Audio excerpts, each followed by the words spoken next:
श्री नवनाथ भक्तिसार अध्याय 11 मराठी। मच्छिंद्रनाथ गोरक्षनाथास घेऊन बद्रिकाश्रमास आले व तिथे मच्छिंद्रनाथांनी शंकराची प्रार्थना केली असता शंकरजी प्रगट झाले व त्यांनी मच्छिंद्रनाथास म्हटले की गोरक्षाला जरी सर्व विद्या शिकविल्या तरी सुद्धा मनावर विजय मिळाल्याशिवाय आणि तपश्चर्या केल्याशिवाय विद्या फलद्रूप होणे अवघड आहे। त्यामुळे गोरक्षाने तिथे वास्तव्य करून तपश्चर्या करणे आवश्यक आहे। हे जाणून मच्छिंद्राने गोरक्षाला बद्रिकाश्रमास तपश्चर्या करण्यास बसविले व ते स्वतः तीर्थयात्रेस पुढे निघाले व ते रामेश्वर येथे आले। तिथे पूर्वी मारुतीशी त्यांची भेट झाली होती व मारुतीने मच्छिंद्रनाथास स्त्री राज्यात जाऊन मैनाकिनीशी विवाह करण्याच्या वचनाची आठवण करून दिली व हनुमान मच्छिंद्रनाथास म्हणाले, 24 वर्षे तुझ्या तीर्थयात्रा झाल्या, आता तू मला दिलेल्या वचनाची पूर्तता कर। यावर मच्छिंद्रनाथांनी आपली मान्यता दिली व ते दोघेही 3 दिवस रामेश्वरात वास्तव्य करून वंग देशाच्या पलीकडे स्त्री राज्यात गेले। मैनाकिनीसह सर्व स्त्रियांनी परम संतोषाने मारुती राजाचे व मच्छिंद्रनाथांचे स्वागत केले। दोघांनाही बसण्यासाठी भव्य सिंहासन दिले। मच्छिंद्रनाथाचा परिचय करून घेतला। मच्छिंद्रनाथ व मारुती तिथे 3 दिवस राहिले। नंतर मारुती रामेश्वरास परत गेले। मैनाकिनी व मच्छिंद्रनाथांचा संसार सुरू झाला व ते वैभवात राहू लागले व मैनाकिनीस पत्र प्राप्त झाला।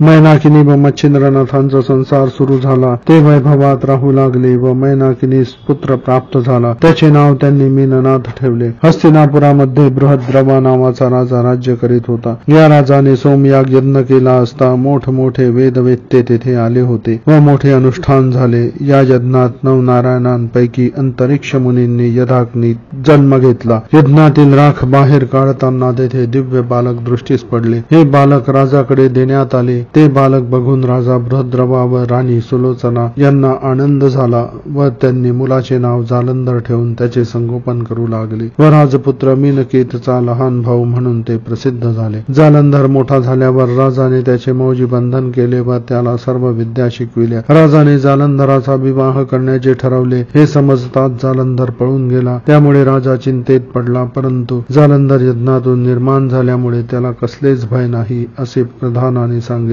परंतु राजा मनातून दुःखी झाला। जालंधर पळून घोर वनात आला व थकून एका वृक्षाच्या ढोलीत झोपला असता त्या वनात मोठा वनवा लागला। त्यामुळे सर्व पशु पक्षी पळून जाऊ लागले। वृक्ष कोसळू लागले, धुराचे लोट आकाशात जाऊ लागले व अग्नी जालंधराजवळ आला। तेव्हा अग्नीस समजले की हा आपलाच पुत्र आहे व यज्ञवेदीतून आपण याला बृहद्रवा राजाला दिला होता। तेव्हा अग्नीने हळूच जालंधरास उठविले व वनवा शांत केला। तेव्हा जालंधराने अग्नीस विचारले, आपण कोण? तेव्हा अग्नीने त्यास सांगितले की मी अग्नी असून तुझा पिता आहे। या अध्यायाची फलश्रुती, या अध्यायाचे पठण श्रवण केल्यास अग्नीचे भय नाश पावते असे ग्रंथात म्हटले आहे।